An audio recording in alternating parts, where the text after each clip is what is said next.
devja quhet edhe anije shkret e tires. Veç ngarkoje bom, edhe hop, 300, 500, 700, 1000 kilometra, mos e lave pun heq. Ja, hes lotë. Aja nuk lutësh do 3-4 sahat e 5 sahat, po do me hongre me pi. Nere, jep me hongre me pi, një javë dhe ditë djave që kur të nëtosh për veti, për të Allah me se ba. Slodhet aja. Pra, asë ka dërë për ftëfte, asë për era, asë për sanë se ka të.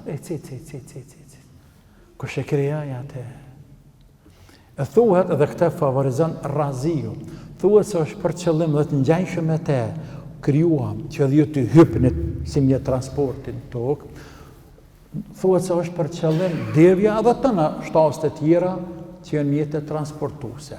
Edhe kë është në transmitim i disa seleve. E thuhet se është janë për qëllim anijet e tjera pas anijes e Nuhit. Deri të anijet e vogla qoftë me një dras, çka do qoftë, që ti e përdor për me nëtue. E këtë mendim, edhe kjo është transmitimi Ibn Abbasit e Qadatës e Mujahidit dhe disa ulemat e selefe dhe favorizojnë shumë komentatorë si Taberiu, Kurtubiu, Ibn Kathiri dhe të tjerë. Pra thonë se qëllimi është dhe kështu kemi krijuar për ju edhe anijet e tjera. Po në fakt edhe ka krijuar edhe deven e të tjera. Por e që vërteton këtë mendim se edhe anijet e tjera u ka mundësu Zoti deri këtë sot dhe deri në kiamet, tani anijet e tjera të vogla, deri në kohën e Mekasve, po ka vazhdo deri të anijet e mëdha në kohën e Sodit, të cilat udhtojnë me fuqinë nukleare, atomike. Dhe s'din të ndalur ato veç fuqia Allahut më një nalë. Thëtë Allahu në vazhdim, wa in nasha nughriqhum fala sarikha lahum wala hum yunqadhun. Po të dënim ne, kthehëm prapë të detat. Të shtu anijet. Pra sikur se Allahu po thot me kase.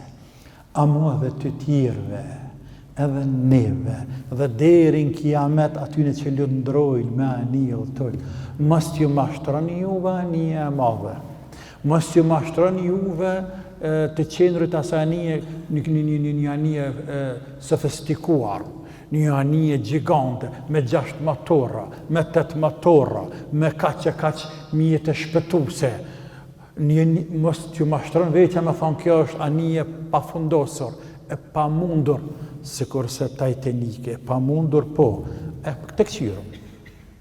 E Allahu pa thot, mos t'ju mashtron juve, puna juve e dorës që i këni prodhu këto anije që i këni bo, edhe këtu i këni bo mendimin e mësimin tem, e inspirimin tem, dhe kjo është një meti jam për ju.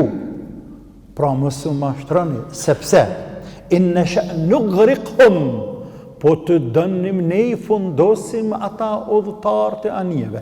Fala sarikha lahum, dhe brimen e tyne, se njëri i kora në zërë dhe më fundos bërtet, për ata ka përdur shprehjen sarikh, kur njëri lëshën za pa kontrol. Pa kontrol lëshën za të mërë shumë, që jep me kuptu se e në rëzik. Hëtë Allah kushu andëgjën ju atë za të mërë shumë i dizdeti nëse në dua me ju fundos. Wala hum yunqadhun, as ka kush që shpëton ata. Pra, kush mund me të shpëtun deti? Pyte udhëtarët të cilët udhëtojnë gjatë në për deti. E më së miri pyte ata që e kanë fusht veten, profesion veten, peshkimin apo lundrimin me anije të tjerë. Pyte ata. Kur ngritën valët e larta, la ilaha illallah 10 metra. Edhe të mushet menja se herë për shkon të një 50 metra për pjetë, e ta në herë për bjën të poshtë, një 50 metra për futesh me rënë në deti, e herë për rotullosh në gjatë, dhe më veç Zoti mënët me shpëtu. Pse është anija 20 metra, apo 200 metra, apo 400 metra, apo se tjetë me gjatë kjo punë, që shta më herët, mësa një panel në hapsirë, kur vjen era e fortë. A mund të kontrolloj vetë vetën ajo, qaq anija me dëzdetit. Pra Allah po të dënim ne. Po nuk e bajna. Sepse dojna me mëshiru njerëzit, sepse detin e kemi kriju për njerëz, sepse ne kena mësu njerëzit me prodhu anije dhe me autur të anije. Andaj, nuk i dënojmë një njerëzit, nuk i fundosu. Por po të dënim, e bajna. Dhe s'ka kush në dunjat që më një del para. S'ka kush. Andaj mos u mashtroni. Mos u mashtroni.